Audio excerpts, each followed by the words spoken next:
সামনে কিন্তু রমজান মাস আসতেছে, বর্তমানে শাবান মাস চলতেছে। এখন থেকে তওবা করা দরকার।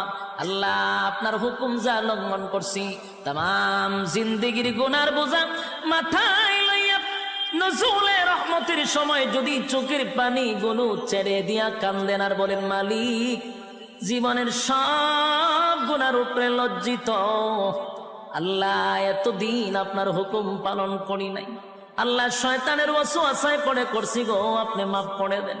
চোখের পানিগুলো ছেড়ে দিয়া যদি আল্লাহর দরবারে আপনি দরখাস্ত করেন, আমার আল্লাহ বলেন, বান্দারে যৌবনকালে যদি একবার ডাক দেস, আমি 70 বার বান্দা তোর ডাকে জবাব দিই।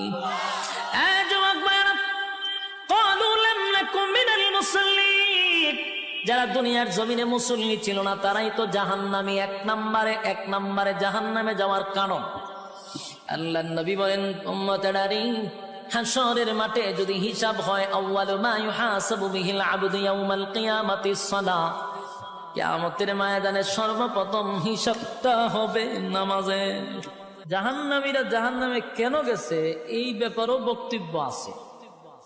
জাহান্নামীদের বক্তব্য, তারা বলবে যে আমরা 4টা কারণে আসছি।